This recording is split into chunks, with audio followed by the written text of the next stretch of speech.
So, hello. Uh, so, itong ating karon is yun sa ang notification para ma-notify ang admin. So, ang kuha is ang among notification is nakakuha na siya, overlay na siya. So, wala pa tayo notification. So, ang notification na niya. So, before ko mag-visit sa notification, ako introduce ang kaning code na mo sa database. So, duha ka notification naman ang amo is kani siya is a notification sa user and kaning notification sa admin. So, ako na explain. So, ang notification sa admin is kani ang primary key notification, ang admin ID sa admin. So, yung ID is user na namo. Then, ang is ID sa distribution na namo. Kani siya para mainhan kung unsang notification dito sa admin. And kani ang PID is payment na namo. Payment namo para ma-notify sa ang payment. Then, ang kaning FID is feedback kung kansay mo feedback sa system na ma-notify ra dito sa admin. And then, kaning message content kansay content mas message like you have your reservation like na ba. So, kanis lang kung ano mo naka-integrate sa notification tanan bali tulo ka notification na naka-integrate ng feedback, reservation, or payment. So ari lang sa tako to. So ari na ta sa reservation. So ito sa baptisin lang for example. So kung may sa admin site mo na sa mga notification wala na nakapulay. So naging page nga notification din sa admin. So mo na ang page notification para mag-notify sa adam yung account.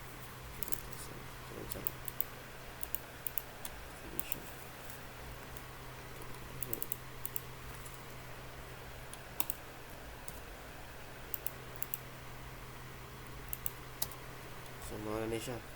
So after ano niya, so mawala na notification sa admin, wala pa rin nakasud diya.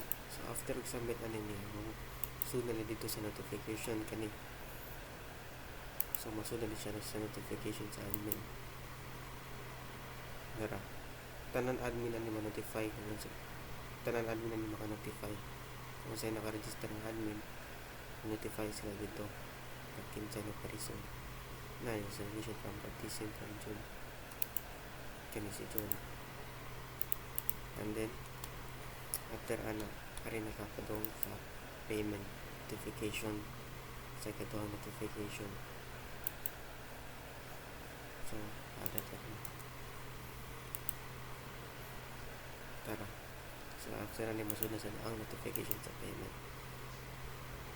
So mao na siya. So ganyan sa namo nga is nanira pa agyan. So kanina mo baptism kani diri select na mo baptism ang code na mo sa baptism. So ano siya. So sa code na to diba na mo form. So ang kanina form ang backend ani niya hari ka mag-atong notification sa baptism complete mo na notification kit. So mo na diri. So mo na siya sa service type sa reservation kung sa username sa baptism mo automatically siya create a message para ma-insert sa notification sa admin kani. So una ang gibuhat na ko na is wala pa man siya secure. So una na mag-inaanak ko man na una na siya. So yun sa naman na is ang as na mga ChatGPT na is kuhan lang sa example kaon ko ni siya.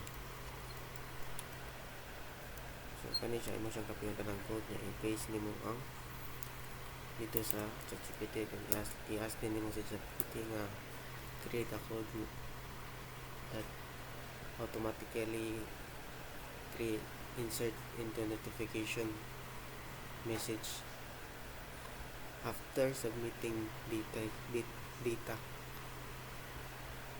and unsa man yung gikuan diba booking or unsa pa na mo reservation man. So na automatic na siya din mo send na siya codes para din din sa kuha naman So ina na siya sa payment sa namo. So back end sa namo sa payment ina ni siya tanan. So back na nako. So get one payment mo niya siya. Get one payment after that is payment. So get one payment. So mo ni si get one payment niya back end. So ito ito siya. So napag-imi pinaka back end ni sa form. Kaya na mo kay kung ako niyo sa tanan diri ang back end sa payment bali mag-config kay siya. So magbahin lang pa ni para back end niya para ma-save ang details sa payment. Sa payment config. So sa payment config nag-add may notification tree. Automatic notification kani. Notify all admins. So insert to admin. So mo na to gani ha. Diri kani. This is just Gcash quotation. Please check the receipt now. Automatic na siya dito. Kung sa imong type diri mo sa mga store dito sa notification. And then after na sa notification na sa task user, di ba? So balik ta sa user. Pa-pending man eh. Pending para mag-notify ni user. So dili na ang notification admin ang mastora ni. Ari na siya ma-store sa user notification. So ari tas notification user. Ang nakakuha niya is ang naka-integrate ni duha ra naka-integrate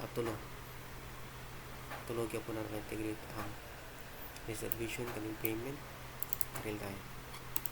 Tulog na naka-integrate ni reservation payment o announcement. Kung sa yung announcement ito, matapang ito. So, ato siya update. So, ato to sa admin side. So, mana siya grip. Nakikita mo niya notification. So, ang kanin sila, clickable na sila, automatic ni asa pa daw ang receipt. So, kung receipt siya, ato siya sa receipt. Ato na siya sa receipt. Payment. Ito ba? If kani siya reservation mo siya mato sa sa reservation. Ano siya? Payment details o reservation details. So yun na siya. Then automatic zero na siya if mahuman na mo grade. Then ang pag-update na sa user. So ito naman ito no. Kani siya form naka-form ni siya. Ang kani sila diri naka-form siya diri. So ang format na nito is view reservation details. Auto check sa view reservation details. Wala sa reservation details. Payment.